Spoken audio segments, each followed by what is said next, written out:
Assalamualaikum warahmatullahi wabarakatuh. Berjumpa lagi dengan Daring Ma channel yang senantiasa menemani teman-teman semua dalam persiapan seleksi PDKK 2024 gitu ya. Oke, kali ini Daring Ma channel akan mengupload ya. Artinya membelajarkan tentang kumpulan soal-soal PDKK guru tentunya. Kita mau fokusnya di guru ya teman-teman ya. Ini berdasarkan kisi-kisi terbaru yang jadi viral itu ya. Banyak teman-teman yang ingin untuk dibahas tentang kisi-kisi itu, padahal 2 minggu yang lalu sudah dibahas gitu ya, tentang kisi-kisi kompetensi teknis guru ahli pertama. Oke, kita akan bahas satu persatu dan bagaimana contoh-contoh soalnya. Nah, ini ada guru ahli pertama, nanti ada 39 yang diujikan. 39 itu ada yang sama juga gitu ya. Yang pertama adalah konsep suatu disiplin ilmu yang relevan. Ini masuknya di profesional, materi suatu disiplin ilmu juga profesional, hierarki konsep dan materi juga profesional, prasyarat juga profesional, keterkaitan suatu konsep dan seterusnya. Yaitu profesional, kemudian teori belajar itu masuknya di pedagogik, baik Ausubel, Gagnel, Peace, dan seterusnya. Karakteristik murid itu juga masuknya di pedagogik, profesional juga masuk, pedagogik juga masuk. Kemudian tahapan perkembangan berdasarkan usia itu juga masuk di profesional. Ya, dan seterusnya teman-teman bisa lihat itu. Nah, itu sudah di-share secara resmi oleh BKN dan BKD masing-masing gitu ya teman-teman. Ada 39 seperti ini. Ada 39 yang diujikan. Nah, teman-teman yang menjadi kata kuncinya atau ide pokoknya adalah bahwa semua dari 39 itu tidak seperti yang teman-teman bayangkan pada tahun-tahun sebelumnya. Kalau tahun-tahun sebelumnya itu bentuknya materi materi pemahaman, hafalan, pengetahuan. Kalau sekarang bentuknya adalah soal SJT atau situational judgment test. Artinya uh, soalnya berbentuk penilaian situasi teman-teman. Ada situasi pembelajaran, kemudian ada permasalahan di situ, teman-teman diminta untuk apa tuh melakukan tindakan yang tepat supaya mengatasi masalah itu. Gitu ya, intinya seperti itu ya teman-teman ya. Oke, kita mulai saja. Nah, contohnya ini di 31 ini refleksi. Kalau teman-teman lihat item yang 31 nanti saya jelaskannya tidak urut ya. Jadi teman-teman bisa centangi sendiri. Untuk refleksi ini masuknya di kompetensi kepribadian. Sudah saya jelaskan di e-booknya juga sudah ada. Dan pertemuan sebelumnya juga sudah pernah kita bahas itu ya. Refleksi itu masuknya di kepribadian. Nah, contoh soalnya begini. Setelah mengajar satu semester, Anda menyadari bahwa beberapa metode pengajaran yang Anda gunakan tidak memberikan hasil yang maksimal pada perkembangan peserta didik. Anda ingin meningkatkan efektivitas pengajaran Anda di semester berikutnya. Bentuk refleksi dan perencanaan kebutuhan pengembangan diri yang berpusat pada peserta didik yang bisa Anda buat adalah titik-titik. Nah, ini ada kasus ya teman-teman ya.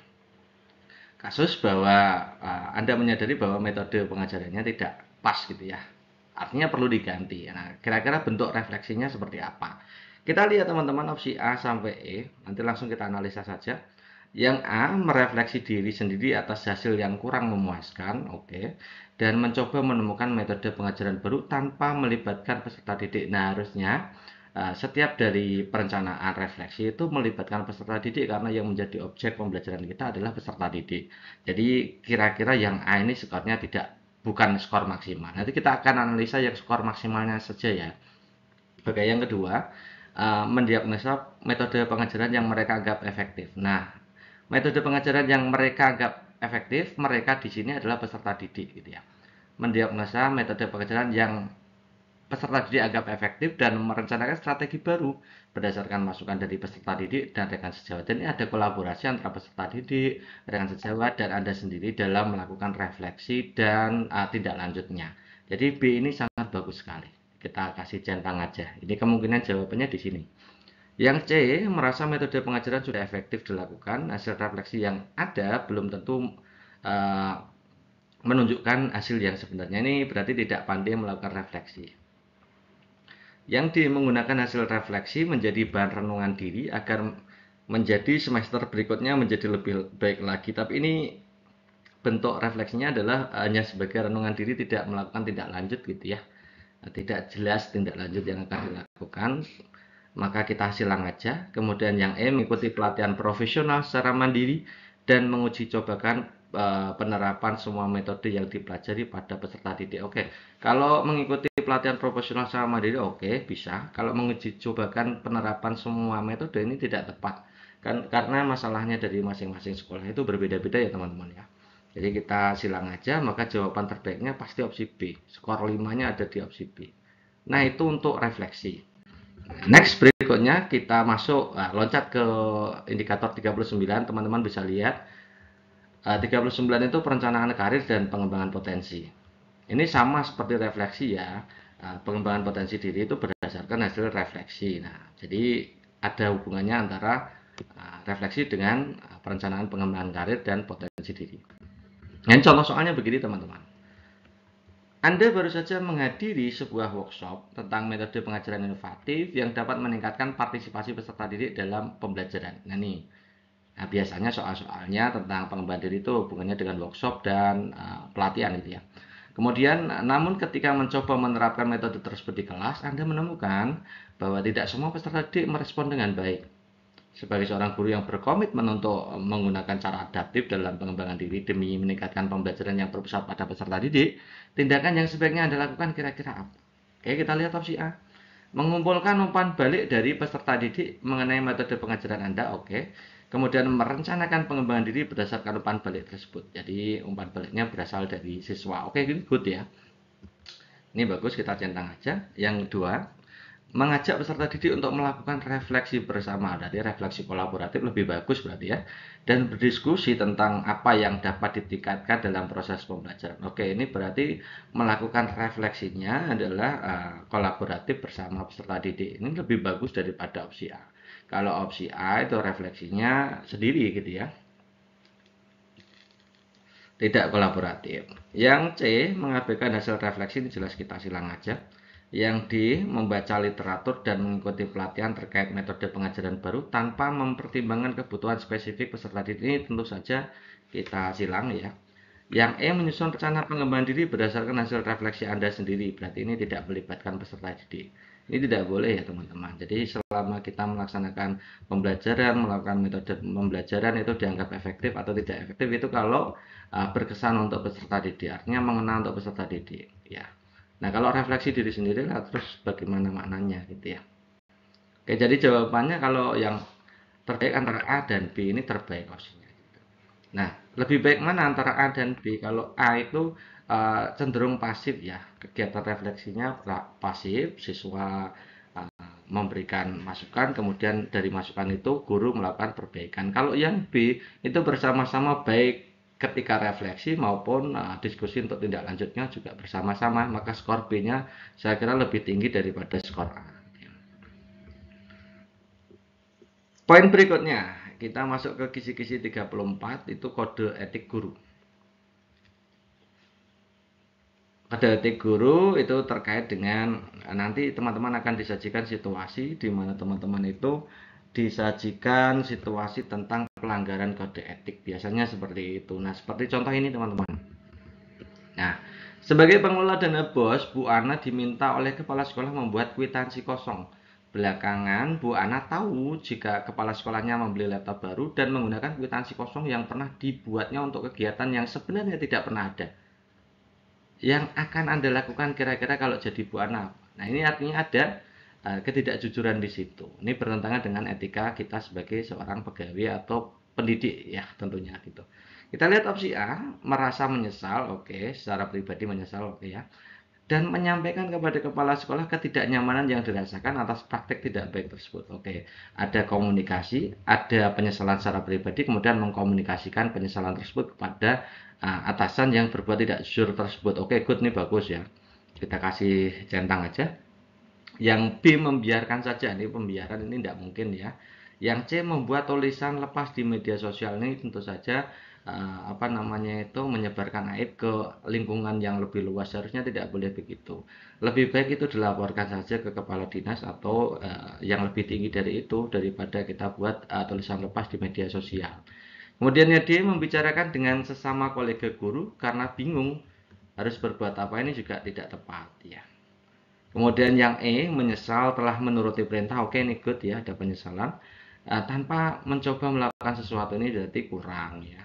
Jadi lebih bagus yang A. Skor tertingginya pasti opsi A teman-teman. Next berikutnya, kita masuk ke indikator, loncat ke indikator 35 tentang interaksi guru dan murid. Nah, model soalnya seperti ini. Anda sedang mengajar di kelas yang terkenal dengan beberapa peserta didik yang sulit diatur. Pada suatu hari, salah satu peserta didik melakukan tindakan yang sangat tidak sopan dan mengganggu jalannya pelajaran. Sedangkan Anda diburu waktu untuk menyelesaikan materi hari itu. Sebagai seorang guru yang dituntut untuk merespon skala prioritas, kira-kira tindakan Anda adalah titik-titik. Nanti teman-teman akan dihadapkan penanganan terkait peserta didik yang mengganggu proses pembelajaran, tapi tidak mengganggu ya, sampai tidak mengganggu dan itu tetap efektif, tetap terjalin interaksi yang empatik dan efektif kepada pelanggar tersebut dan juga efektif untuk pengelolaan kelas lebih lanjut itu ya. Oke, kita lihat opsi A. Memaklumi tindakan peserta didik tersebut. Nah, kalau memaklumi itu kan berarti kelas tetap dibiarkan ramai, padahal di situ sangat mengganggu ya. Jadi itu tidak berarti jawabannya. Yang B, mengambil napas dalam-dalam, menenangkan diri, kemudian berbicara dengan peserta didik tersebut. Nah, kalau kita gunakan untuk berbicara dengan peserta didik tersebut saat pembelajaran, maka itu sangat mengganggu pembelajaran ya. Kita tidak bisa menyelesaikan materi sesuai target, maka kita silang aja di situ. Oke, itu cara analisnya begitu ya teman-teman ya. Secara pribadi setelah kelas selesai untuk mendiskusikan perilakunya, oke. Melaporkan tindakan peserta didik tersebut kepada kepala sekolah, menyerahkan sepenuhnya kepada pihak sekolah, oke, untuk menangannya. Oke, kalau di sini secara pribadi setelah kelas selesai mendiskusikannya, berarti penangannya setelah kelas selesai. Tapi berarti kan mengizinkan siswa tersebut tetap masuk di kelas itu, padahal sangat mengganggu, harusnya dilepas dulu ya.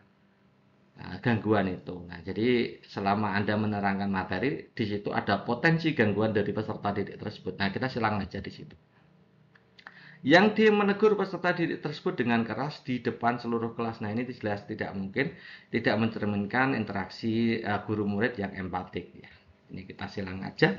Yang dia menghentikan pelajaran dan meminta peserta didik tersebut untuk keluar dari kelas sejenak. Jadi kita pindahkan dulu gangguannya keluar, oke. Jadi kelas tetap bisa kita jalankan ya tanpa gangguan. Lalu melanjutkan pelajaran dengan peserta didik yang lain setelah kelas selesai untuk mendiskusikan perilakunya. Jadi ada penanganannya setelah pembelajaran, tapi permasalahannya atau apa sumber masalahnya dipindahkan dulu. Oke, ini sangat bagus sekali opsi E ini. Sangat bagus ya. Jadi E ini jawaban yang tepat.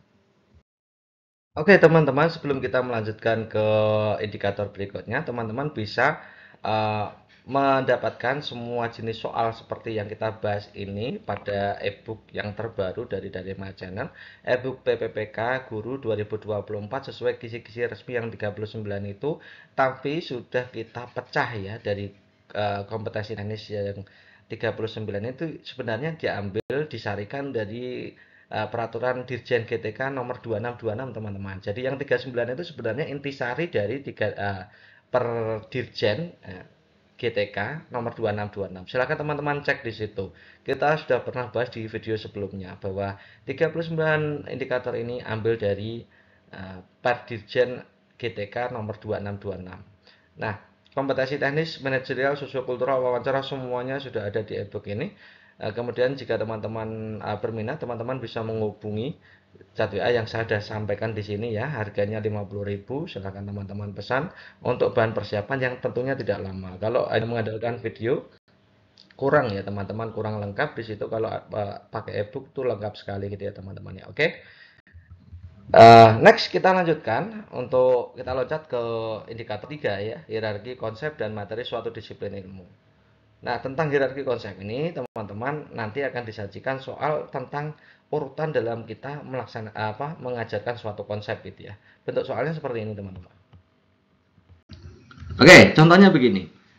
Anda adalah seorang guru yang merancang pembelajaran untuk mencapai tujuan tertentu di akhir musim. Nah, materi yang disampaikan biasanya nanti materinya disebutkan materi apa gitu ya. Sangat kompleks gitu ya.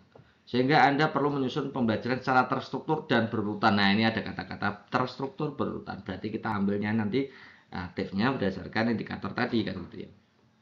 Kita lihat opsi A, menyampaikan seluruh materi secara garis besar di awal semester agar siswa mendapatkan gambaran besar kemudian menguraikan secara rinci, ini bagus juga, tapi belum menunjukkan urutan.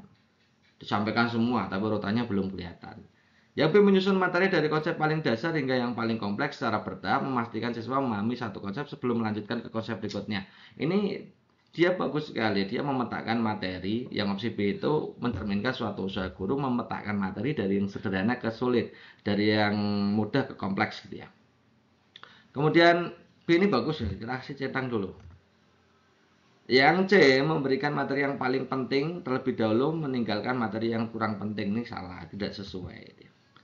Menyampaikan materi sesuai urutan buku teks, ini ya sudah urut ya, sehingga siswa dapat mengikuti alur sesuai standar kurikulum yang ada. Ini bagus juga, tapi lebih bagus yang B. Kalau B mencerminkan keterampilan seorang guru dalam mengelola pembelajaran, yang D ini mengikuti buku teks, kan bagus yang B tetepannya. Menggabungkan materi dari proyek atau tugas kelompok di awal untuk memberikan konteks, kemudian mengajarkan teori-teori. Ya seharusnya bukan begitu.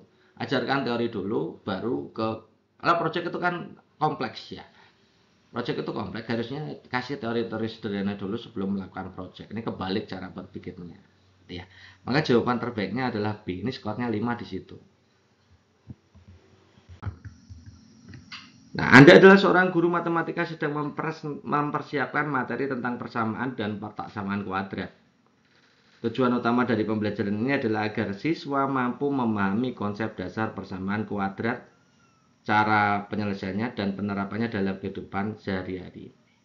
Tujuan utama pembelajaran ini adalah, teman-teman lihat itu ya, agar siswa mampu memahami konsep dasar persamaan kuadrat, cara penyelesaiannya, serta penerapannya. Anda menyadari bahwa agar siswa benar-benar memahami materi perlu ada pengorganisasian materi efektif. Nah, itu ada diksi pengorganisasian materi efektif, berarti ini masuk ke indikator yang tadi. Ya, kira-kira apa yang kita lakukan? Fokusnya apa tadi? Fokusnya tujuannya hanya ke persamaan kuadrat ya. Jadi persamaan kuadrat kita tunda ya, ditunda, tidak dimasukkan dalam soal ini. Yang A, menyampaikan definisi persamaan dan persamaan kuadrat secara langsung di awal pembelajaran, kemudian memberikan berbagai jenis soal latihan dengan tingkat kesulitan bertahap. Ini kurang tepat ya teman-teman. Harusnya persamaan dan persamaan itu tingkat kesulitannya lebih sulit karena lebih sulit persamaan teman-teman. Nah, kalau lebih sulit persamaan, kita fokusnya ke persamaan dulu. Ini dua-duanya definisinya sudah diberikan, jadi opsi A ini tidak tepat. Kemudian opsi B, menyusun materi mulai dari konsep dasar persamaan kuadrat. Oke, jadi konsep dasarnya atau pengenalannya dulu, kemudian diikuti contoh-contoh penerapan sehari-hari sederhana. Oke, kemudian diakhiri dengan latihan soal yang lebih kompleks untuk memperdalam pengetahuannya. Good, ini bagus sekali. Yang C, langsung memberikan contoh soal persamaan kuadrat yang menantang di awal pembelajaran untuk menarik perhatian. Ini tidak tepat, tidak sesuai dengan pengorganisasian ya. Yang D, memberikan materi secara bertahap dimulai dari pengenalan persamaan kuadrat. Oke. Hubungannya dengan persamaan linear. Oke. Kemudian melanjutkan dengan persamaan kuadratnya. Ini harusnya jangan melanjutkan dulu tapi kasih contoh dulu. Selesaikan dulu persamaan kuadrat baru persamaan kuadrat. Itu cara mengorganisasikan konten kan begitu. Jadi jangan digabungkan dua-duanya jadi satu kemudian kasih contoh bersama, itu jangan. Itu nanti mencampur adukan antara kompleks dan yang mudah gitu ya. Harusnya disusun dari yang sederhana dulu menuju ke kompleks.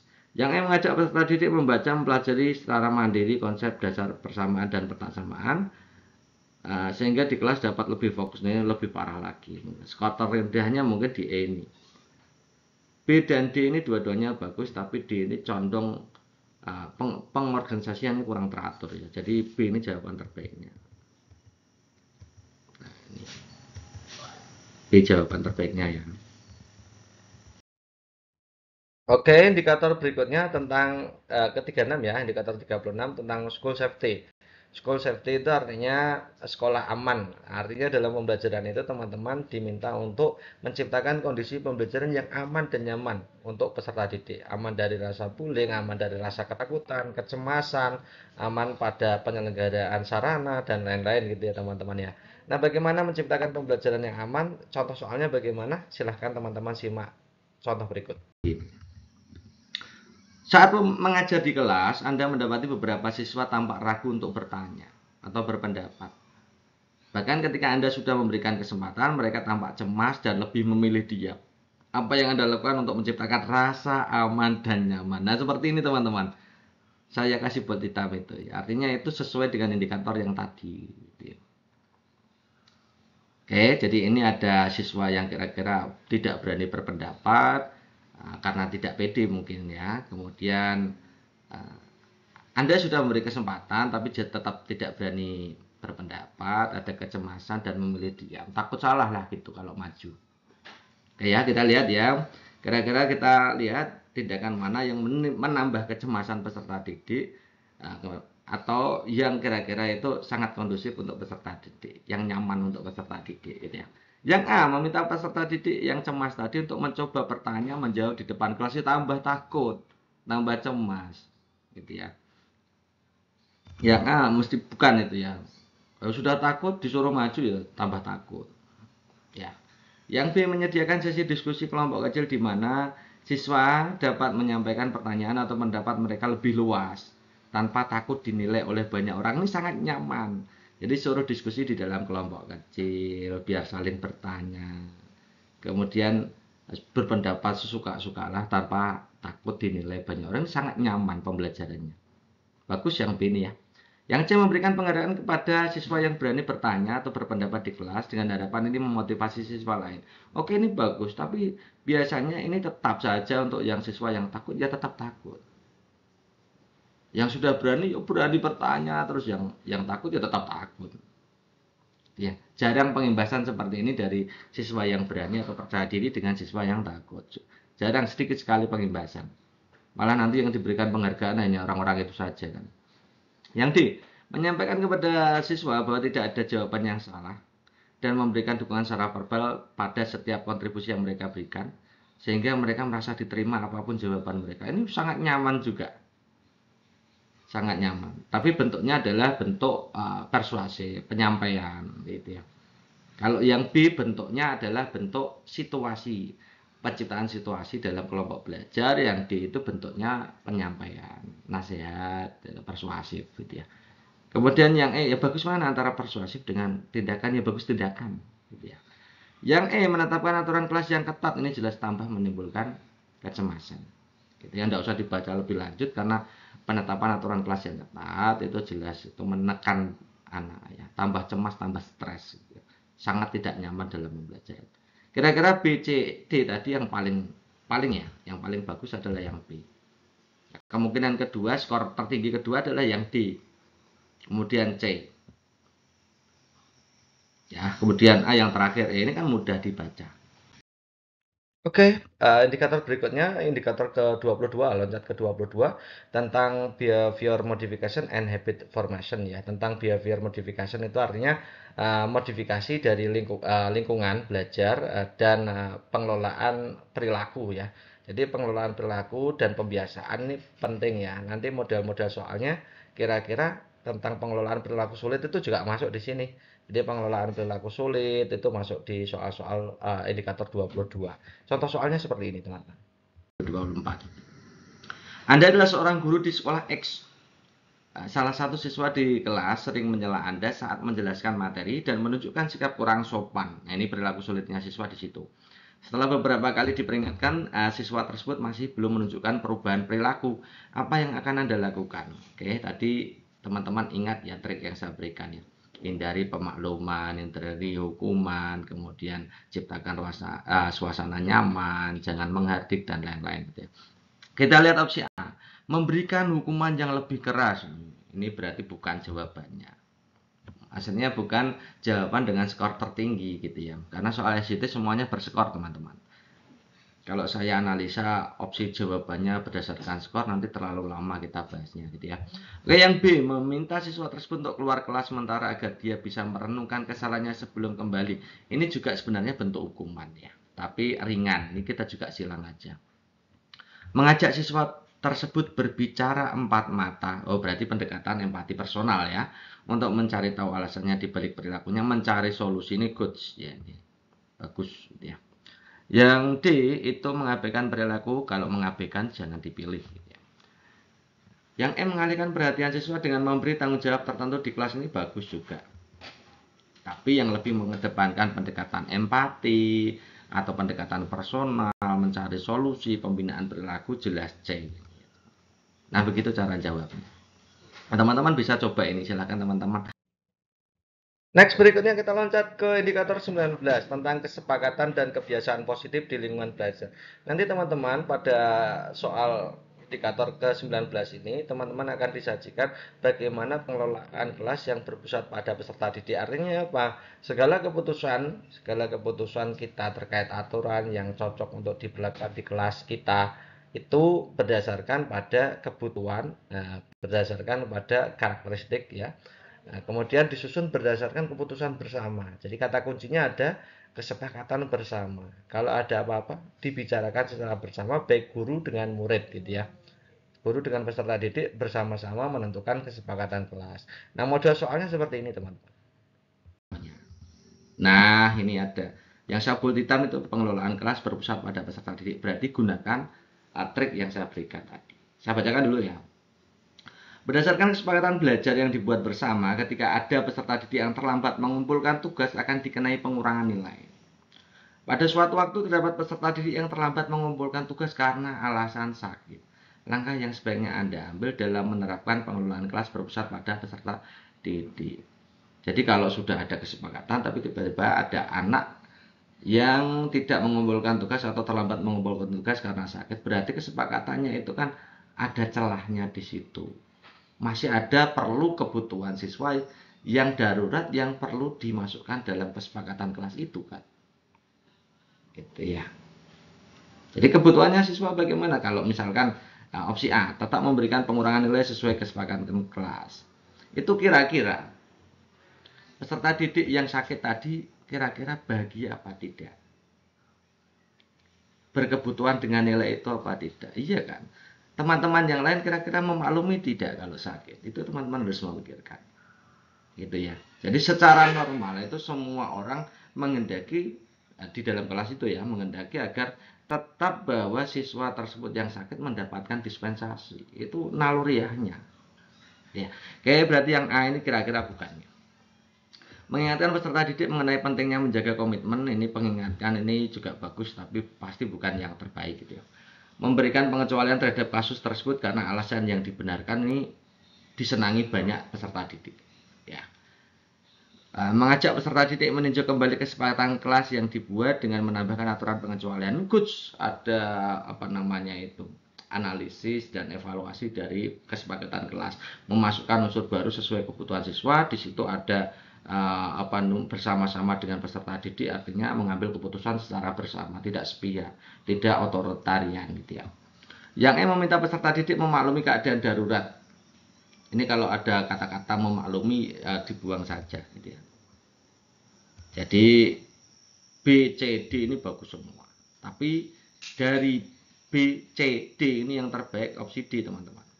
Tadi ya, kesepakatan kelas dibuat bersama, ada perlunya kebutuhan peserta didik yang dimasukkan dalam kesepakatan kelas gitu ya.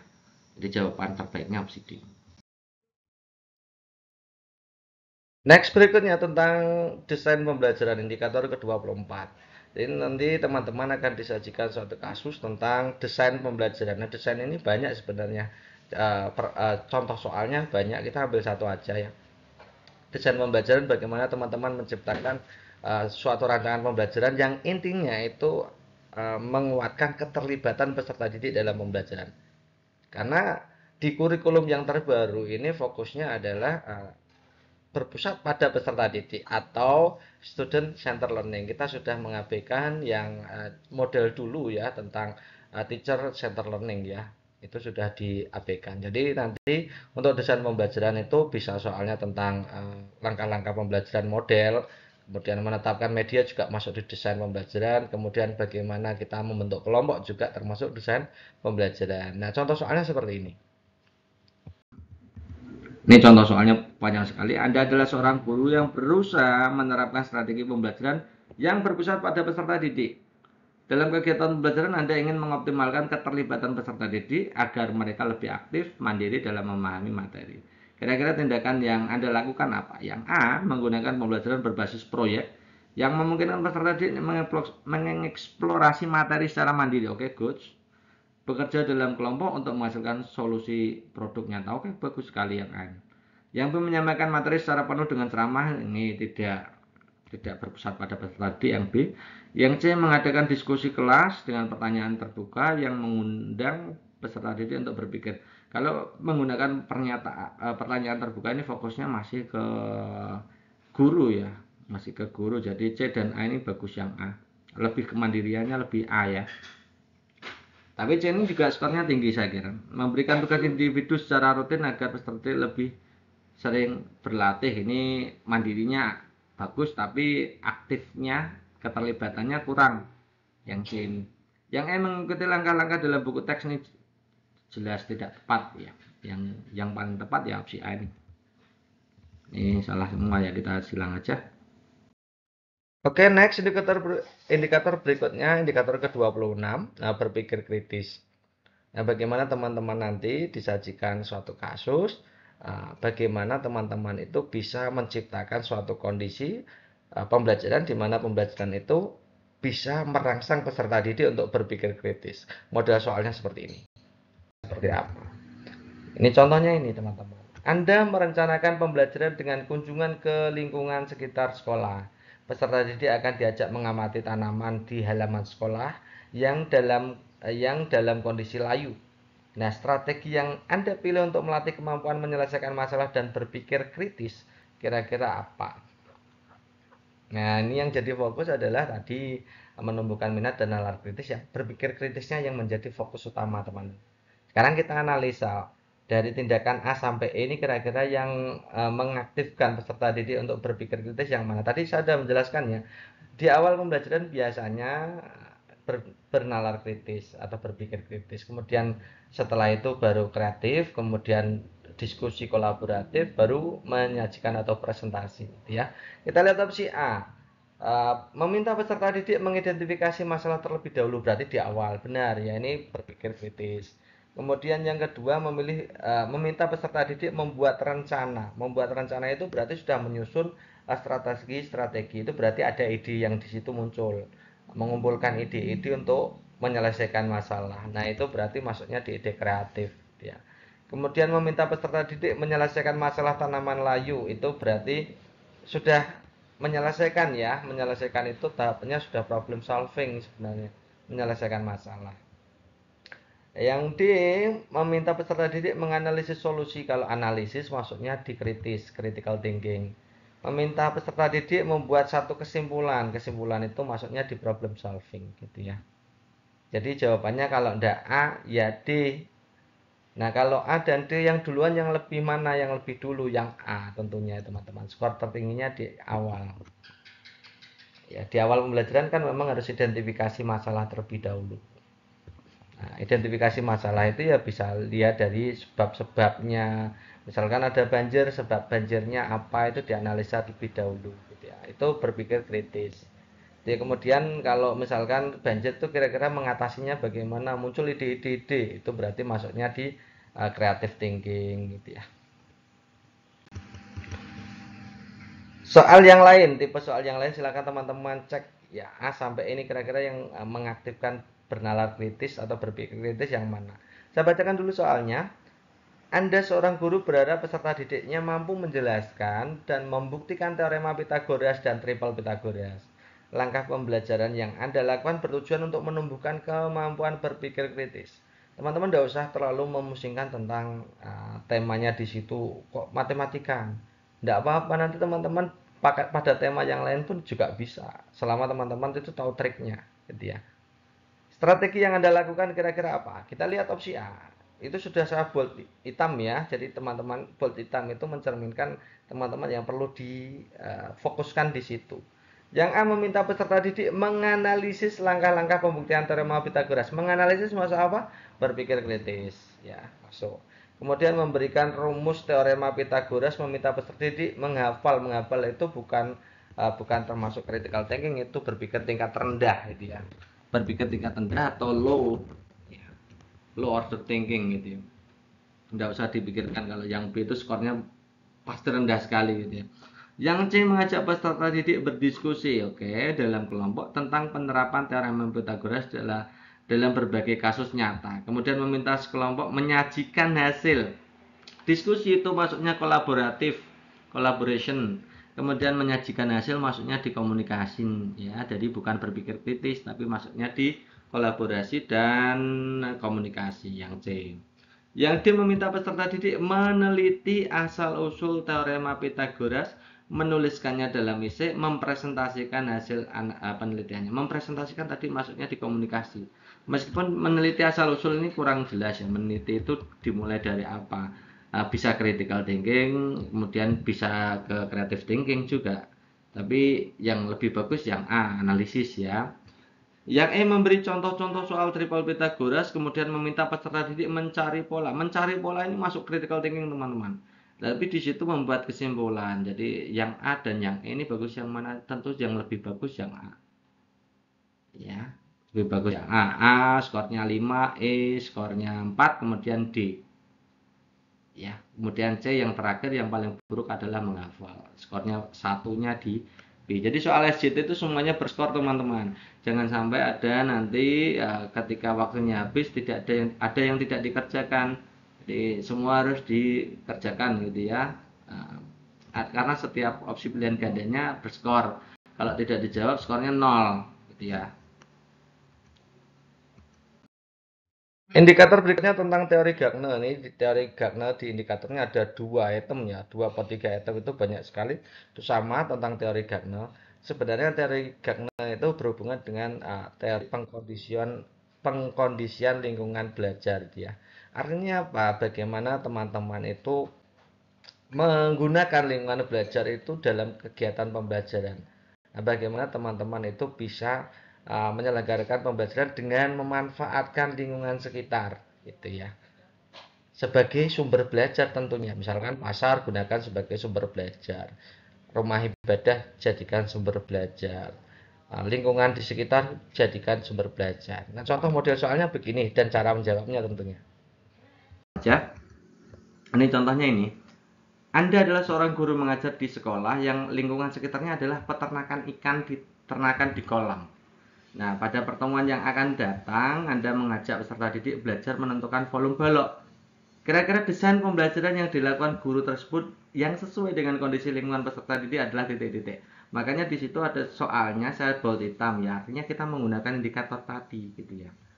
Jadi teman-teman nanti tidak usah bingung ini masuk indikator yang mana. Itu biasanya sudah ada diksi kata-kata yang dipakai gitu ya. Oke, bagaimana teman-teman menggunakan lingkungan sekitar tadi untuk keperluan sumber belajar. Kita langsung aja analisa opsi jawabannya dari A sampai E gitu ya.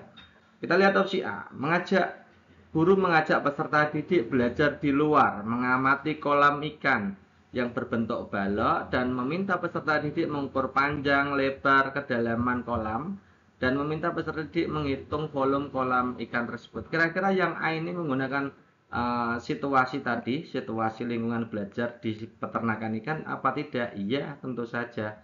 A ini menggunakan lingkungan sebagai sumber belajar.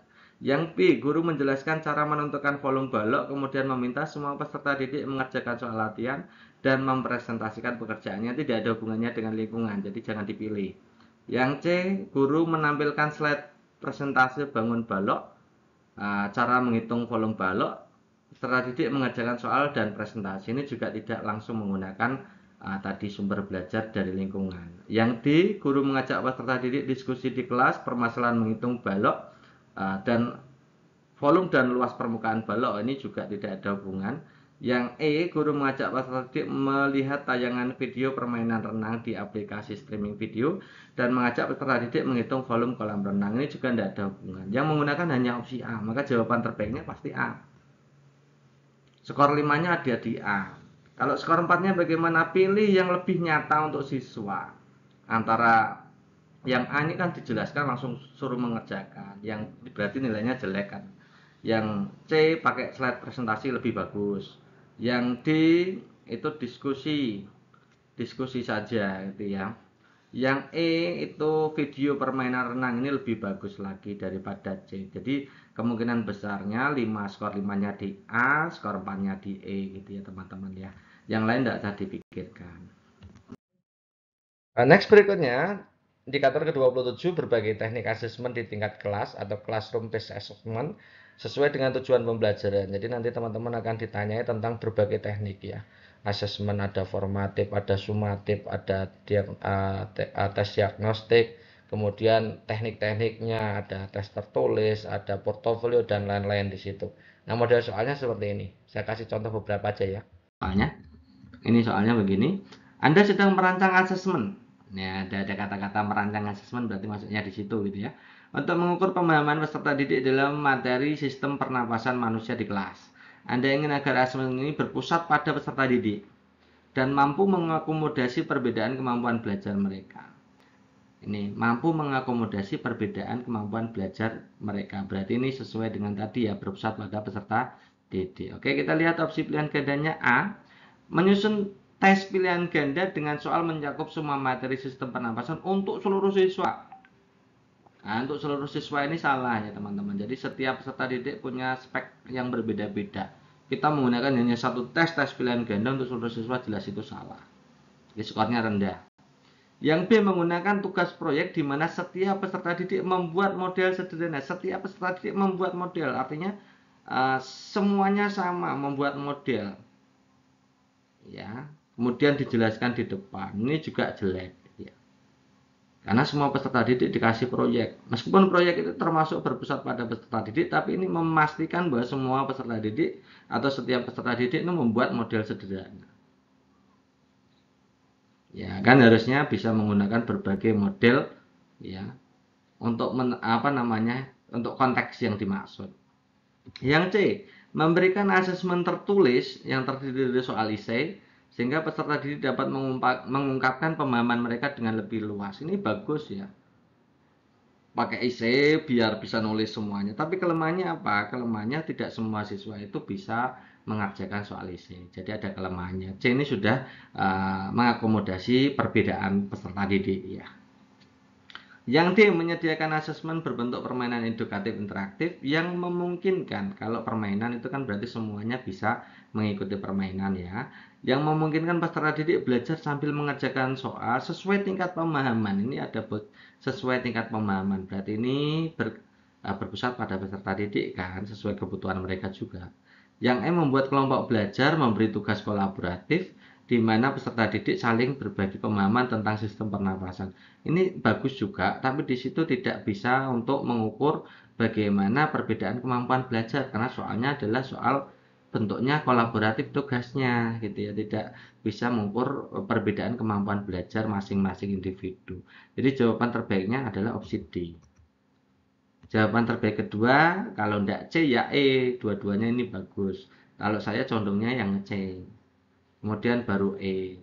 Yang lain B, A ya. B baru A. Paling jelek itu yang pilihan ganda ya. Apalagi digunakan untuk seluruh siswa gitu ya. Oke, soal berikutnya. Anda memiliki peserta didik yang beragam. Kemampuan, gaya belajar itu beragam.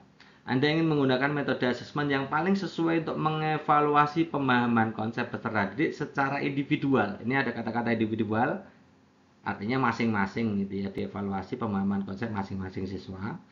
Kemudian dalam pembelajaran yang berpusat pada peserta didik. Oke, kira-kira tindakan yang dilakukan yang mana? Kita lihat di situ sudah saya kasih bantu untuk bold hitam. Teman-teman bisa lihat di situ. Yang A memberikan tes tertulis standar dengan pilihan ganda mencakup seluruh materi untuk semua peserta didik, jelas salah ya. Ada kata-kata semua peserta didik digunakan semua soal yang digunakan sama bentuknya pilihan ganda. Ini tidak mengakomodasi perbedaan peserta didik. Yang B menggunakan asesmen portofolio, di mana peserta didik dapat memilih karya terbaik mereka menunjukkan pemahaman konsep selama pembelajaran. Ini sangat mengakomodasi perbedaan kemampuan. Apalagi bentuknya portofolio karya terbaik. Karya terbaik bisa bentuk produk, bisa bentuk unjuk kerja kan. Yang penting anak-anak itu menunjukkannya sesuai dengan kemampuan peserta didik. Pemahamannya mereka, keterampilannya mereka.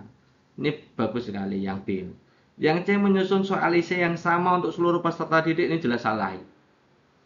IC kok sama, semua peserta didik suruh IC. Padahal sebagian besar peserta didik tidak suka untuk menulis IC, gitu ya. Kemudian yang D, menggunakan asesmen berbasis project, nih bagus, di mana peserta didik bisa mengembangkan proyek terkait dengan menjelaskan sesuai pemahaman mereka. Ini juga sesuai, mengakomodasi perbedaan pemahaman. Tapi di situ yang jadi fokus adalah bahwa setiap dari asesmen berbasis project itu biasanya basisnya adalah kolaboratif atau kelompok.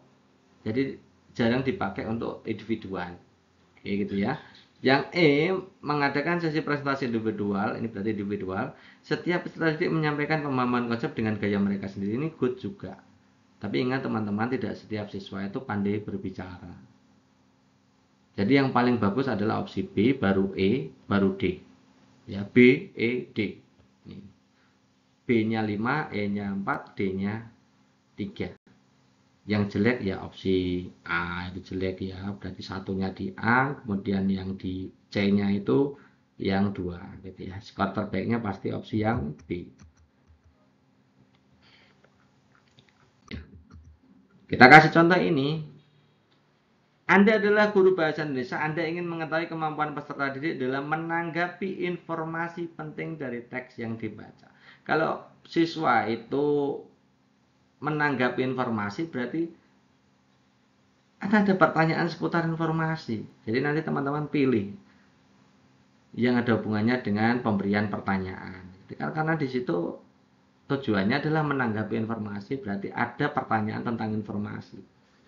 Jadi ya, yang A kita lihat, merancang asesmen tes kinerja, meminta peserta didik menuliskan.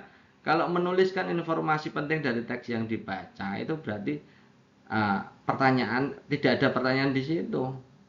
Tiba-tiba tugas bentuknya. Yang B juga tugas, mengumpulkan data informasi itu juga tugas. Mengumpulkan bahan bacaan juga tugas. Yang D, mencatat informasi penting itu juga tugas atau resume.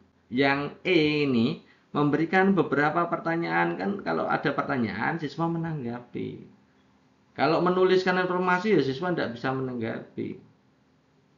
Kalau hanya disuruh mengumpulkan data informasi penting, apa siswa bisa menanggapi? Tidak. Kalau siswa disuruh mengumpulkan bahan bacaan, apa siswa bisa menanggapi? Ya tidak. Apakah setiap siswa disuruh untuk mencatat informasi penting, siswa bisa menanggapi? Ya tidak. Ya, maka jawaban terbaiknya adalah opsi E. Next berikutnya, setelah pembelajaran peserta didik, Anda ingin mengetahui apakah materi yang dipelajari selama 2 jam itu sudah dipahami apa belum. Asesmen paling objektif yang Anda pilih untuk mengetahui pemahaman. Kira-kira pemilihan asesmen yang tepat yang mana? Objektif ya. Objektif itu apa teman-teman? Objektif itu terbebas dari pengaruh subjektivitas penilai. Jadi misalkan ada yang ini cantik dikasih nilai yang baik, itu berarti subjektif ya, tergantung dari penilainya. Jadi ya kalau objektif berarti tidak bergantung pada subjektivitas penilai. Oke, kita lihat opsi A. Menggunakan tes tulis menjawab soal urean. Soal urean ini sangat subjektif, tergantung dari penilainya.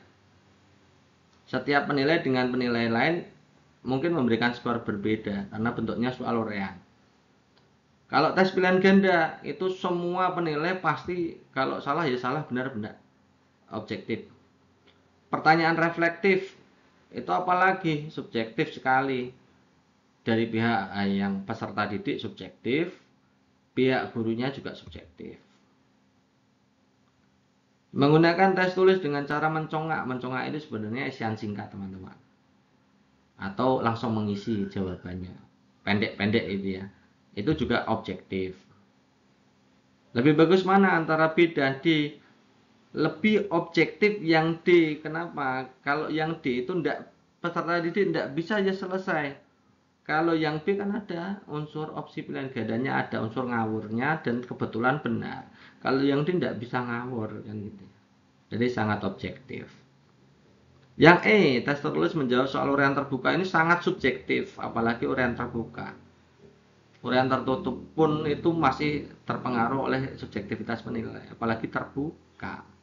Oke, jadi jawabannya antara B dan D ini skornya tinggi. 4 dan 5-nya di situ, yang 5 tentu saja yang mencongak, gitu ya. Oke, berikutnya loncat ke item 15 tentang learning objective. Teman-teman tahu learning objective itu apa?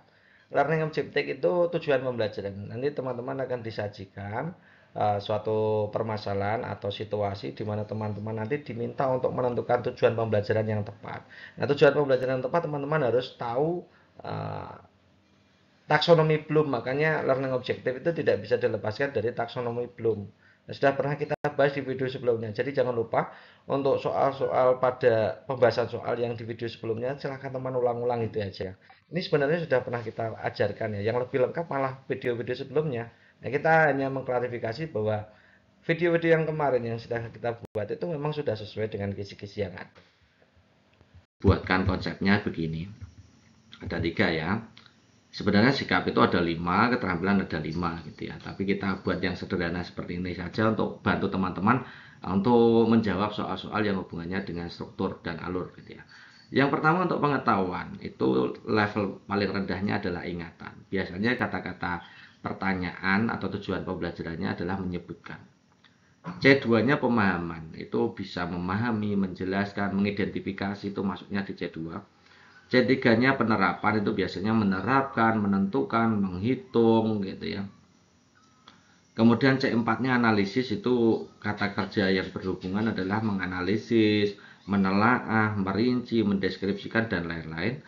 C5 itu evaluasi, itu memilih, membandingkan, mengevaluasi ya, menyimpulkan, itu kan banyak sekali. C6 mencipta, itu biasanya mengkonstruksi, mengkreasi. Kalau sikap itu biasanya hubungannya dengan menunjukkan sikap, menunjukkan perilaku gitu ya. Kalau keterampilan itu ya sesuai dengan asesmennya, biasanya membuat laporan, mempresentasikan unjuk kerja ya maksudnya, menyajikan, mempraktikkan, itu maksudnya di keterampilan. Oke, tanpa berlama-lama kita langsung aja menuju ke soalnya. Nah, ini contoh soalnya. Anda adalah seorang guru yang menjelaskan materi tentang Pancasila merupakan dasar negara Republik Indonesia dan nilai-nilai dalam sila Pancasila merupakan pedoman berbangsa dan bernegara bagi rakyat Indonesia. Dengan mengamalkan nilai sila-sila Pancasila, rakyat Indonesia diharapkan dapat hidup rukun, damai, sejahtera. Anda ingin mengembangkan tujuan pembelajaran untuk ranah sikap, itu saya bold hitam. Teman-teman harus nanti kalau ada soal itu lihat benar-benar dibaca itu untuk ranah apa dulu kalau hubungannya dengan tujuan pembelajaran. Nah, tujuan pembelajaran yang Anda pilih, oke kita langsung analisa saja dari opsi A. Melalui kegiatan pengamatan lingkungan sekitar, peserta didik dapat menganalisis nilai. Nah, tadi kita sudah mengatakan ya menganalisis itu masuknya di ranah pengetahuan C4 gitu ya. Yang B, melalui kegiatan diskusi peserta didik dapat menyajikan nilai-nilai Pancasila dalam kehidupan sehari-hari dengan benar. Menyajikan masuknya di ranah keterampilan. Oke ya. Kemudian yang C, melalui pengamatan lingkungan sekitar, peserta didik menunjukkan sikap saling menghargai. Nah, menunjukkan sikap itu masuk di ranah sikap. Nah, sesuai dengan soal ya, jadi C ini masuk.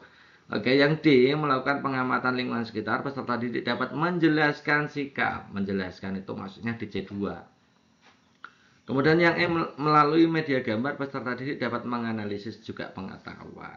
Ya, C4 pengetahuan. Jadi jawaban terbaiknya adalah C. Meskipun soal SJT ini semuanya berskor ya teman-teman.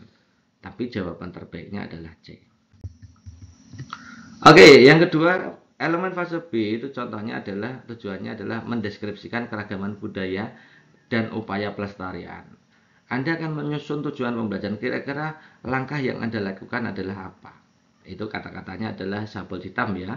Jadi capaiannya mendeskripsikan. Mendeskripsikan itu masuk di ranah pengetahuan C4. Jadi teman-teman pilih dari A sampai E nanti yang bersesuaian dengan pengetahuan C4.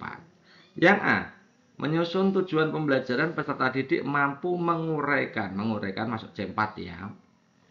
Yang B, menyusun tujuan pembelajaran peserta didik mampu membandingkan. Nah, membandingkan itu maksudnya di C5. Yang C, menyusun tujuan pembelajaran peserta didik mampu menggambar keragaman budaya. Menggambar itu proses praktik, hasilnya produk. Jadi maksudnya di keterampilan. Oke, gitu ya. Menggambar, berenang itu maksudnya di keterampilan teman-teman. Yang D, menyusun tujuan pembelajaran peserta didik mampu menciptakan sebuah tari baru. Menciptakan ini maksudnya di C6 teman-teman.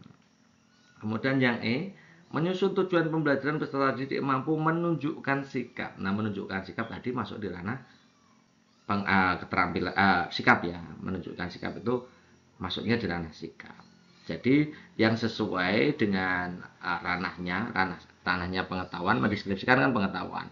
Kemudian gradasinya masuk di C4, sama-sama C4, berarti masuknya di A gitu ya. Ini semua salah ya.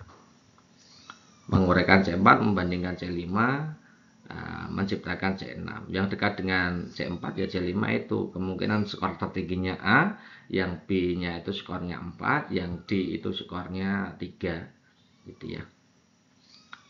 Kemudian yang C skor 2, yang paling buruk adalah yang E itu karena ranahnya adalah ranah sikap. Next berikutnya, loncat ke 6 ya, konsep-konsep yang berkaitan dengan suatu disiplin. Nanti teman-teman untuk konsep-konsep ini banyak ya.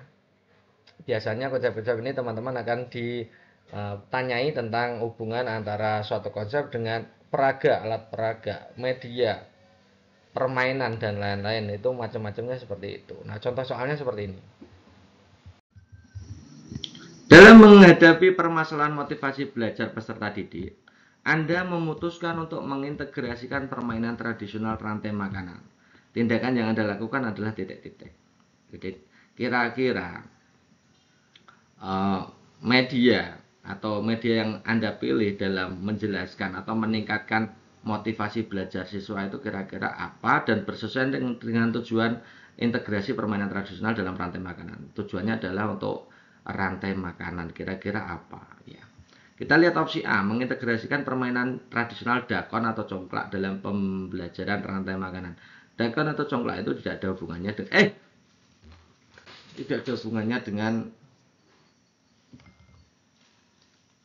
rantai makanan ya. Dakon atau congklak tidak ada hubungannya dengan rantai makanan. Jadi kita silang aja. Kalau ular naga, integrasi ular naga dalam pembelajaran itu masuk gitu ya. Kemudian mengintegrasikan permainan betengan itu juga masuk. Betengan itu juga masuk. Mengintegrasikan permainan bekel itu hanya mengandalkan kecepatan mata dan tangan ya. Jadi tidak ada hubungannya dengan rantai makanan. Kemudian mengintegrasikan permainan lompat karet itu juga pakai kaki saja, jadi tidak ada hubungannya. Jadi jawabannya B dan C, dua-duanya bisa berskor tinggi. Skor 45-nya ada di B, C ini. Jadi kalau yang lebih dekat, yang paling dekat ya B itu. Skor B-nya tertinggi. Oke teman-teman, untuk indikator ke-13 profil pelajar Indonesia itu yang nanti yang ditanyakan. Nah itu sekitar begini, bagaimana teman-teman itu bisa menyajikan suatu pembelajaran di situ bisa untuk menanamkan nilai-nilai Pancasila di situ. Ya, nilai-nilai Pancasila, misalkan nilai toleransi dan lain-lain. Biasanya hubungannya dengan keberagaman ya, karena fokus di kurikulum Merdeka itu adalah pembelajaran berdiferensiasi, keragaman dalam kesiapan belajar, gaya belajar, keragaman dalam karakteristik kan macam-macam. Nah, harapannya teman-teman bisa menggunakan situasi seperti ini untuk menyajikan pembelajaran yang menanamkan nilai-nilai keberagaman. Ya, itu intinya seperti itu. Nah, contoh soalnya seperti ini. Ke konteks soalnya.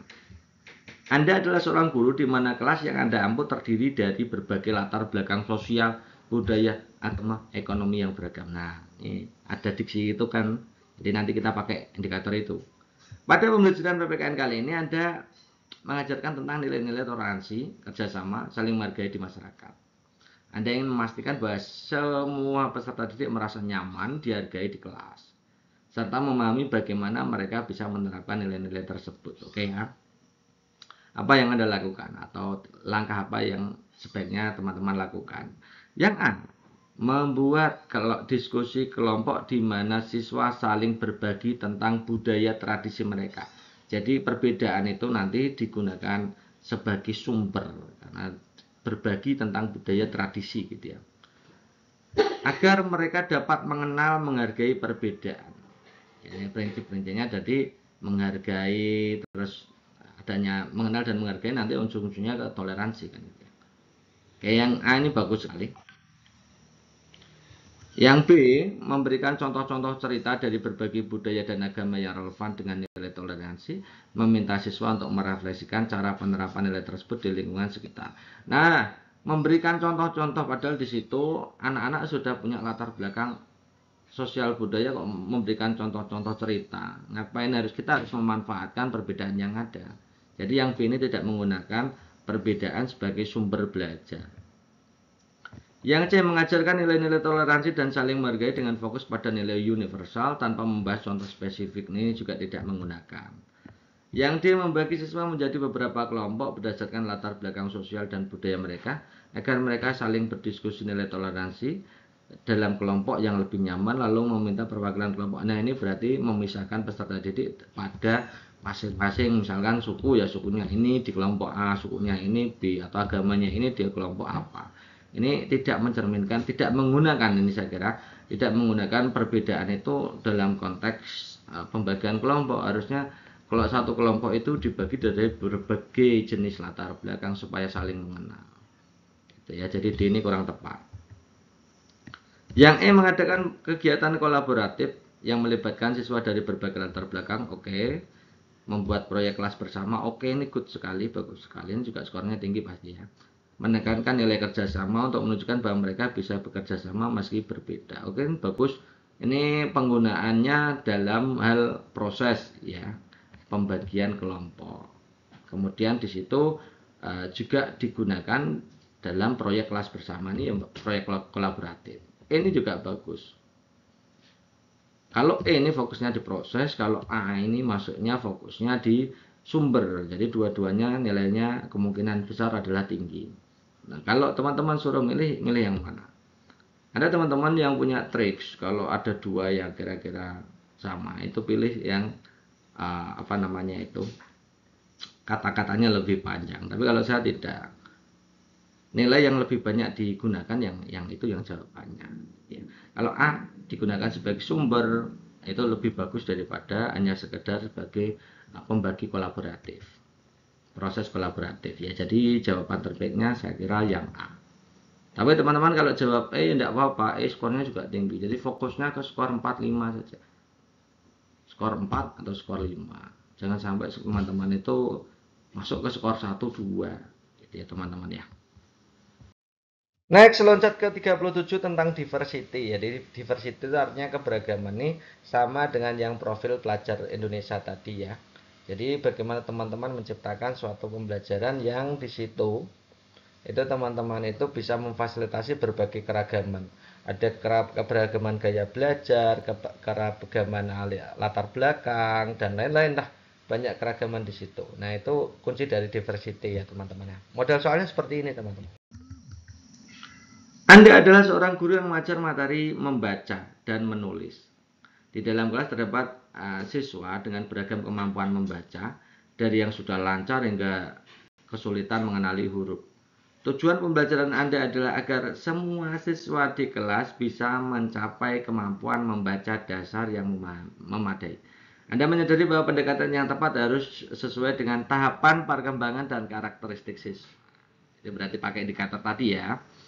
Nih, jangan lupa tadi apa namanya tipsnya adalah gunakan pembelajaran diferensiasi menyesuaikan dengan kebutuhan peserta didik. Oke, kita lihat opsi A.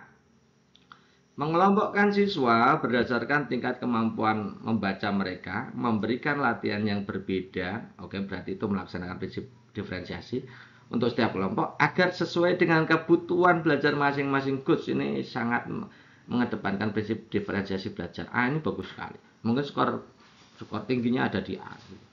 Yang B menggunakan metode pembelajaran bersama di mana siswa yang lebih lancar membaca membantu. Itu kalau tingkat perbedaannya terlalu jauh maka itu tidak bisa dilakukan. Harusnya ada perbedaan perlakuan. Yang C memberikan latihan membaca yang sama kepada semua siswa, itu berarti tidak ada perbedaan perlakuan. Yang D mengajarkan materi dasar membaca dengan perlahan untuk seluruh kelas, jadi tidak menggunakan prinsip diferensiasi karena kemampuan siswa berbeda-beda maka harus perlakuannya agak berbeda. Yang E meminta siswa yang sudah lancar membaca untuk mengerjakan latihan menulis, mendengarkan, sementara Anda fokus untuk ini memperhatikan yang E ini memperhatikan prinsip diferensiasi. Tapi antara A dan E itu yang lebih cocok yang mana? Yang A, karena di situ ada diksi sesuai dengan kebutuhan belajar masing-masing. Jawaban terbaiknya adalah opsi A. Oke, next lanjut ke indikator berikutnya. Kita loncat ke indikator 33. Working memory atau long term memory ya. Working memory itu artinya memori kerja atau cara kerja memori. Yang kedua long term memory, memori jangka panjang. Jadi hubungannya apa dengan soal-soalnya kira-kira apa dengan indikator seperti ini? Kalau kita mengingat long term memory atau memori jangka panjang itu berarti tentang kebermaknaan suatu pembelajaran, kebermaknaan belajar. Nah, pembelajaran dikatakan bermakna itu tidak jauh-jauh dari apa yang kita sebut sebagai kerucut Edgar-Deal. Teman-teman harus memahami kerucut Edgar-Deal gitu ya. Itu penting sekali teman-teman. Ya, oke. Contoh soalnya seperti ini teman-teman. Ini dia teman-teman untuk kerucut Edgar-Deal. Biasanya untuk kerucut Edgar-Deal ya sulit sekali untuk mengatakan kerucut Edgar-Deal. Itu terkait dengan bagaimana teman-teman memilih media. Jadi media apa yang kira-kira paling memberikan pengalaman nyata. Dari yang paling kecil itu membaca, mendengarkan, melihat gambar, melihat video, melihat demonstrasi semakin tinggi ke bawah. Jadi semakin ke bawah nanti jawabannya semakin benar gitu ya. Kemudian terlibat diskusi itu sampai 50% yang diingat siswa atau peserta didik. Melakukan presentasi sampai 70%, kemudian melakukan hal-hal nyata seperti bermain peran, melakukan simulasi, mengerjakan hal nyata itu sampai 90%. Jadi nanti teman-teman harus memahami ini untuk mengerjakan soal. Bisa diingat-ingat ya teman-teman untuk kerucut Edgar-Deal ini. Kerucut Edgar-Deal ini memberikan pembelajaran bermakna untuk siswa. Karena di situ siswa itu apa namanya itu selama pembelajaran itu melakukan pengalaman yang real, pengalaman nyata atau kontekstual gitu ya. Nah, model soalnya seperti ini. Ini contoh soalnya. Ini tidak ada diksi langsungnya, tapi kalau di situ ada kata-kata memilih media, memilih sumber, itu berarti pakai gunakan yang indikator tadi gitu ya. Anda akan membelajarkan materi tujuan pembelajarannya melalui penggunaan media pembelajaran, peserta didik dapat menentukan jaring-jaring balok. Anda ingin memilih media-media yang tepat untuk menjadi tujuan tersebut. Kira-kira tindakan Anda apa? Ini saya ambil dari apa itu matematika ya. Tapi sebenarnya semuanya sama. Kita lihat teman-teman, lihat cara jawabnya saja ya. Jadi nanti kalau diubah tujuan pembelajarannya teman-teman tidak bingung. Ya. Kita lihat opsi A, memilih media presentasi yang menayangkan berbagai macam jenis-jenis balok. Ini presentasi. 70% ya. Kemudian memilih media gambar hanya melihat. Melihat tadi kira-kira berapa persen? Sedikit ya. Media gambar itu sedikit sekali. Media kerangka balok yang terbuat dari kawat itu berarti bisa disentuh bentuknya. Konkret ya. Yang E memilih media balok dari kertas yang dapat dibuka, dapat disentuh, benda konkret. D dan E ini dua-duanya adalah benda konkret yang bisa digunakan sebagai media. Maka D dan E ini jawabannya paling tinggi gitu ya. Kira-kira yang lebih cocok untuk penggunaan media menerangkan tentang jaring-jaring balok yang lebih jelas kelihatan ya E. Dibuka ya bentuknya ada, kalau jaring-jaring itu kan untuk menjelaskan luas berarti dibuka ada permukaannya, kalau kawat kan kurang, maka E ini yang nilainya lebih tinggi. Untuk gambar dan lain-lain nilainya pasti rendah gitu ya teman-teman ya. E ini tertinggi, maka pilihan jawaban yang skornya 5 ada di E, skor 4 nya di D gitu ya. Next berikutnya indikator ke-16 individualis ya education program atau EIP.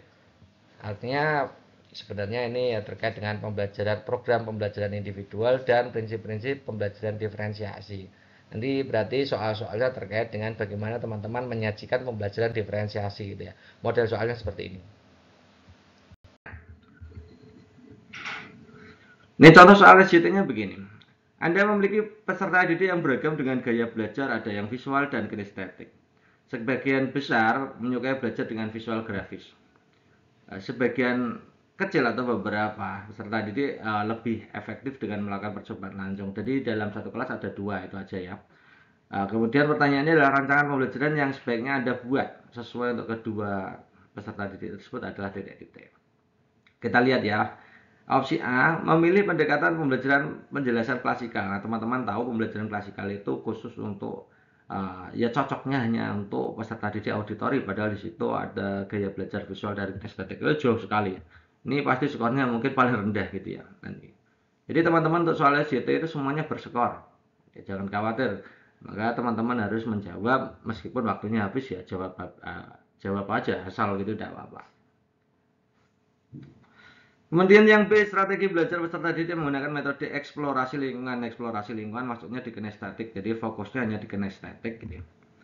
Kemudian yang C, membentuk satu kelompok belajar berdasarkan gaya belajar terbanyak. Artinya kalau gaya belajarnya di situ pada soal itu visual, maka kelompoknya berdasarkan gaya visual. Nah ini salah. Harusnya masing-masing gaya belajar itu dibuatkan kelompok tertentu gitu ya. Kemudian yang D, mengintegrasikan visual grafis dan percobaan langsung, ini dua-duanya masuk, oke nih kita centang. Yang E itu membentuk kelompok berdasarkan gaya belajar peserta didik. Nah artinya ini dibuat berbeda-beda. Ini dua-duanya masuk, maka skor 4 dan 5-nya ada di D dan E. Lalu yang lebih tinggi antara D dan E mana? Yang D tentunya. D ini yang skornya 5, E kemungkinan skornya 4 gitu ya. Next berikutnya kita loncat ke indikator 10, karakteristik murid berkebutuhan khusus. Ini kalau kita bicara tentang karakteristik murid berkebutuhan khusus itu berarti teman-teman diminta untuk menyelenggarakan pembelajaran inklusi ya teman-teman ya. Nah kira-kira soalnya seperti apa? Nah contohnya seperti ini. Anda adalah seorang guru merancang desain pembelajaran terstruktur berurutan untuk kelas yang terdiri dari beragam kebutuhan. Ya. Konsep pendidikan inklusi menekankan pentingnya memberikan kesempatan yang sama kepada semua peserta untuk belajar dan berkembang. Ya, strategi inklusi ya. Mana dari langkah-langkah tersebut yang Anda pilih dalam merancang desain pembelajaran inklusi di kelas? Oke, kita lihat opsi A. Menyusun satu rencana pembelajaran umum. Nah, kalau sudah bicara menyusun rencana pembelajaran umum, kita silang aja. Membuat beberapa kelompok belajar berdasarkan kemampuan peserta didik, memberi tugas yang berbeda sesuai tingkat kemampuan, ini juga termasuk pembelajaran diferensiasi. Tapi biasanya untuk kemampuan peserta didik atau kesiapan belajar peserta didik itu tidak harus dikelompokkan dalam satu kelompok, gitu ya. Tidak harus, kenapa? Ini malah justru disarankan untuk kelompok heterogen, artinya ada yang pintar, ada yang sedang, ada yang bawah, gitu ya. Ada yang kelompok atas, sedang, bawah, supaya saling berkolaborasi, saling mendukung. Jadi B ini saya kira kurang tepat ya dalam pembagian kelompok. Kecuali kalau dalam gaya belajar, kalau gaya belajar memang harus sama, gitu ya, mungkin. Yang C, menggunakan metode ceramah. Metode ceramah tidak cocok, nih klasikal ya, berarti tidak inklusif. Yang D, merancang tugas individu yang sama, ini juga tidak mungkin. Jadi dalam media, sumber belajar, proses dan asesmen harus inklusif juga, harus khusus juga, karena memang peserta didiknya berbeda kebutuhannya. Yang E, menyediakan beragam alat bantu belajar, gambar, video, permainan edukatif. Jadi gambar, video, permainan edukatif yang dapat digunakan oleh semua peserta didik sesuai dengan kebutuhannya. Oke, good, ini bagus sekali. Ini strategi inklusi menggunakan sumber dan media. Oke, next berikutnya masuk ke indikator 7 tentang teori belajar audible. Jadi teori belajar audible itu bukannya dengan bagaimana teman-teman menyelenggarakan pembelajaran bermakna seperti tadi. Kalau yang tadi hubungannya dengan pemilihan media, yang ini adalah penyelenggaraan metode atau caranya. Jadi dalam pembelajaran itu bagaimana supaya bermakna. Kata kuncinya apa? Laksanakan pembelajaran berpusat pada peserta didik sesuai dengan kebutuhan peserta didik, sesuai dengan kemampuan peserta didik, gitu ya, sesuai dengan karakteristik peserta didik. Model soalnya seperti ini teman-teman. Oke, langsung saja kita terapkan untuk konsep tadi ya. Anda adalah seorang guru yang ingin menggunakan asesmen untuk meningkatkan pembelajaran yang berpusat pada peserta didik. Dalam suatu pembelajaran Anda mendapati bahwa beberapa peserta didik mengalami kesulitan materi tertentu. Tindakan yang paling tepat untuk mendukung pembelajaran berpusat pada peserta didik adalah titik-titik. Jadi teman-teman harus tahu dulu di situ fungsi dari asesmen untuk apa. Kita lihat ya di situ. Asesmennya digunakan untuk meningkatkan pembelajaran. Kalau meningkatkan pembelajaran maka gunakan asesmen formatif. Kalau untuk menghasilkan nilai atau capaian akhir gunakan asesmen sumatif. Kalau untuk menggali kebutuhan potensi peserta didik maka asesmen diagnostik gitu ya. Kita lihat opsi A, mengadakan asesmen formatif secara berkala. Oke, good. Untuk memahami perkembangan, kemudian hasilnya menyesuaikan metode pengajaran sesuai kebutuhan individu mereka. Oke, good, bagus ya. Ini jawaban A, ini skornya 5. Yang B menggunakan satu bentuk asesmen akhir. Nah, ini salah ya, harusnya tidak satu. Masing-masing peserta didik punya minat, potensi, dan gaya belajar berbeda-beda, maka tidak boleh menggunakan asesmen yang sama. Next berikutnya, indikator 28, konsep dan prinsip assessment as learning dan assessment for learning. Jadi teman-teman paham ya, jadi assessment itu ada 3 fungsinya, assessment as learning, for learning, dan of learning ya.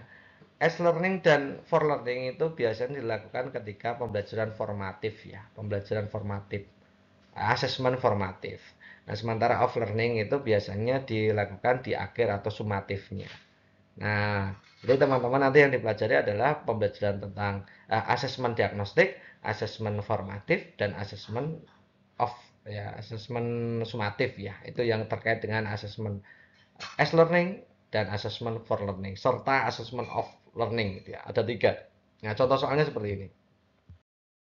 Nah, untuk memahami tentang penerapan asesmen as learning dan for learning, teman-teman harus tahu ini ya. Uh, harus tahu dulu tentang asesmen diagnostik. Asesmen diagnostik itu tujuannya adalah untuk identifikasi kebutuhan ya. Kemudian asesmen as learning dan for learning itu ya penilaian formatif, itu biasanya dalam bentuk penilaian harian ya, setiap hari-harinya pertemuan ya, per pertemuan itu tujuannya adalah apa? Untuk memantau dan memperbaiki proses. Nah, setelah satu konten selesai, satu konten pembelajaran lengkap, satu tujuan pembelajaran selesai, maka diberikan tes yang namanya asesmen sumatif, itu mengukur hasil akhirnya. Ini ya teman-teman ya, teman-teman harus paham ini tentang tujuannya, waktu pelaksanaannya, fokusnya, contoh instrumennya, dan lain-lain. Nah, bedanya apa antara asesmen formatif yang S dan asesmen formatif yang for? S itu melibatkan peserta didik teman-teman. Jadi ini kurang ya, contoh instrumennya kurang, asesmen formatifnya. Kalau S itu contohnya penilaian diri, penilaian antar teman, jadi ikut terlibat kalau S ya, S learning ya.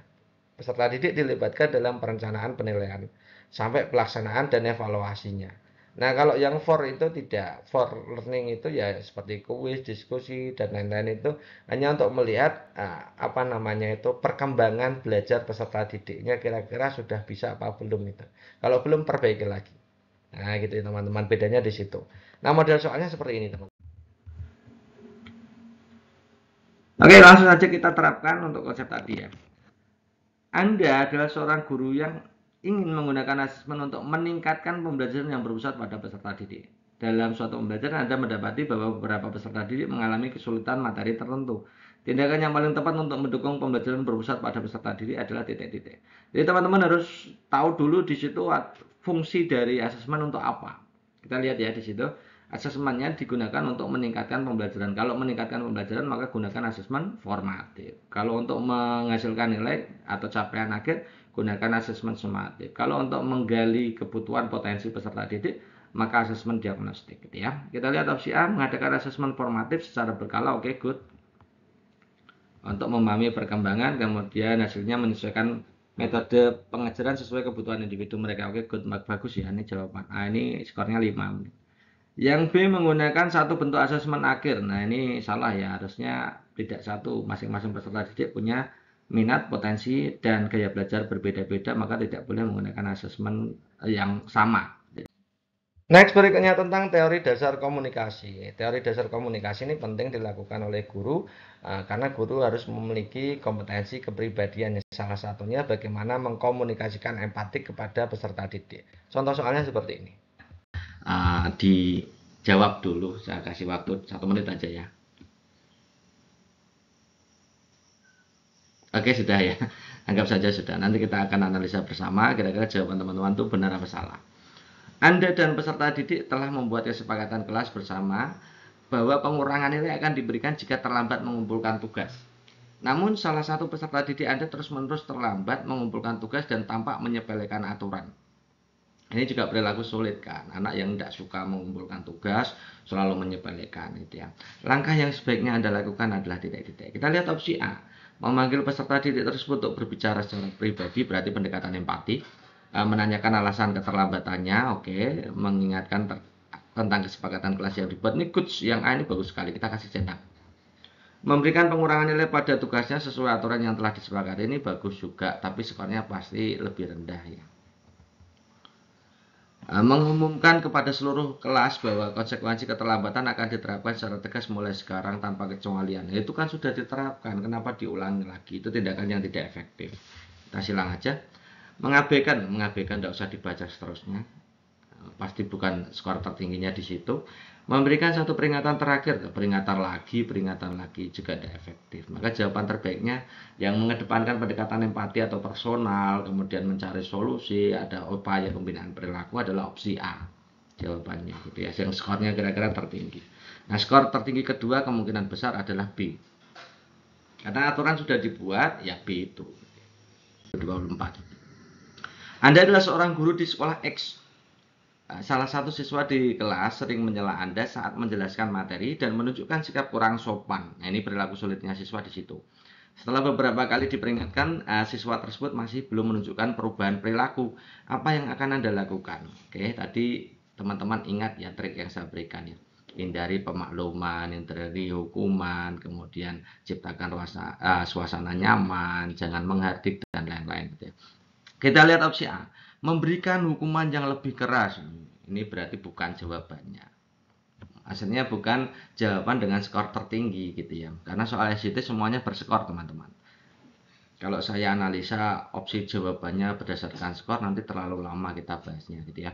Oke, yang B, meminta siswa tersebut untuk keluar kelas sementara agar dia bisa merenungkan kesalahannya sebelum kembali. Ini juga sebenarnya bentuk hukuman ya. Tapi ringan, ini kita juga silang aja. Mengajak siswa tersebut berbicara empat mata. Oh, berarti pendekatan empati personal ya. Untuk mencari tahu alasannya di balik perilakunya, mencari solusi ini good ya. Bagus ya. Yang D itu mengabaikan perilaku, kalau mengabaikan jangan dipilih. Ya.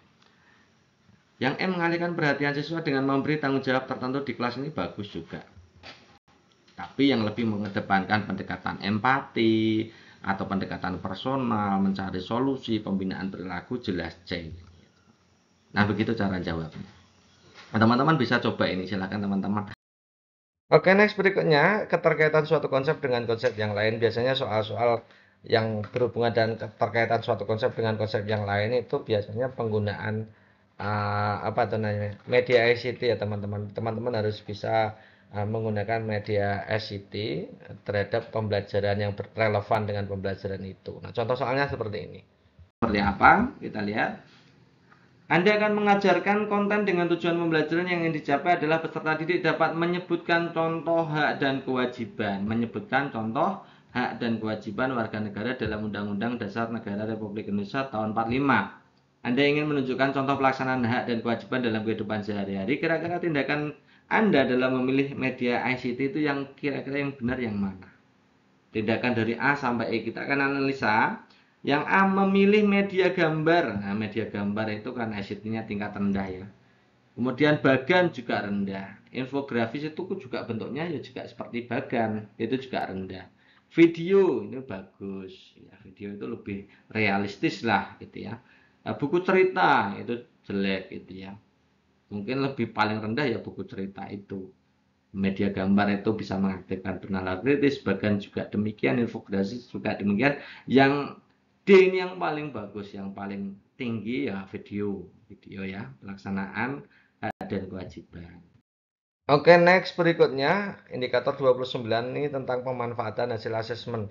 Ini bagaimana teman-teman itu memiliki teknik atau cara atau metode yang tepat dalam kita memberikan suatu umpan balik atau feedback.